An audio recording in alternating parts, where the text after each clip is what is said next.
This president has a strong agenda and to reduce the deficit. You hear him talk about this very often instead of blowing it up, again, by extending the Trump tax cuts. Moreover, this budget would lower the deficit another $3 trillion by making the wealth and large corporation pay their fair share, closing tax loopholes, cutting wasteful spending on big pharma, big oil, and other special interests. And it is the opposite of what congressional Republicans are trying to do.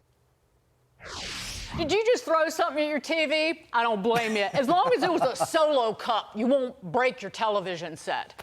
So the White House just loves to claim that Biden's economic agenda has reduced the deficit because they're making the wealthy pay their fair share. But new numbers from the Congressional Budget Office reveal that the deficit is now projected to swell to nearly $2 trillion this fiscal year. And if you're looking for the smoking gun, look no further than the more than $100 billion that Biden has borrowed to forgive student loans, bail them out, resulting in a 27% jump in the original projected budget deficit of $1.6 trillion. And as for the national debt, it's expected to top $56 trillion over the next decade. Let's bring in Heritage Foundation economist EJ Antoni.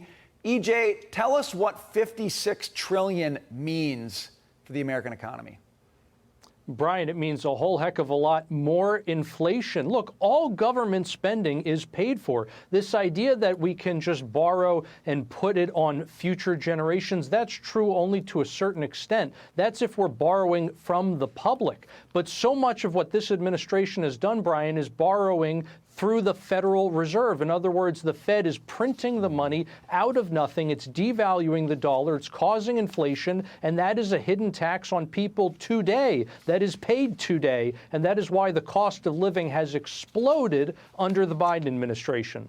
This is a burden on the American people, not just now, but for decades and decades to come. It destroys the entire future of the nation, potentially, EJ. And I just look at the interest that we're paying. It's already swamped the defense budget this year and Medicare. It's going to be close to $900 billion in interest payments just this fiscal year. But imagine if, rates aren't 4.2%, when the 10-year Treasury, the interest rate is 5% or 6%. The burden is incomprehensible.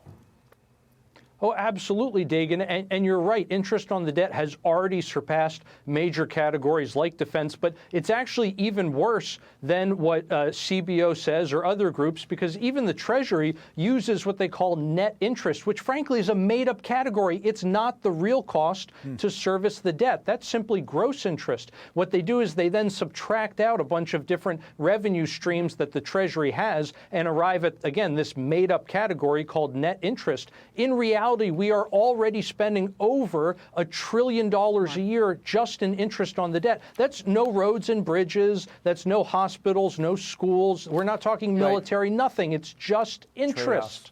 Yep.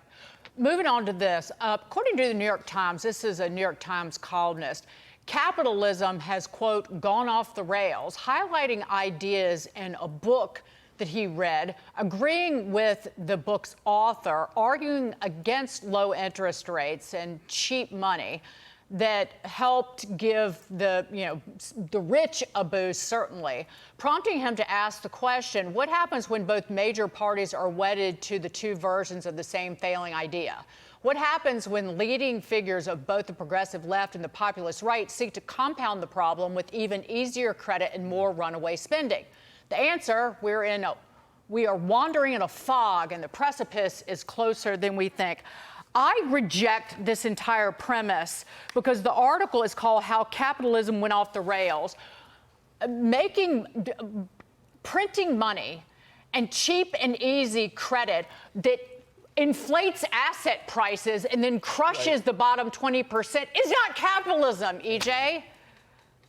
Dagan, that's spot on. You're exactly right. So much of the content of that article was correct, and yet the headline was just absolute nonsense. Right. It makes no sense. What is real capitalism? It's frankly what we saw post-Civil War and before the Federal Reserve in 1913. In other words, the era of American history that literally created the American middle class. And what happened during that time? We had stable money. In fact, prices actually declined slightly. It was known as the Great Deflation. And even though asset prices weren't going through the roof like they are today, it still was the best period for prosperity and growth in the American economy. What they should have called it was how central banks went off the rails. They just got the title wrong. EJ, great stuff. Good to see you, sir.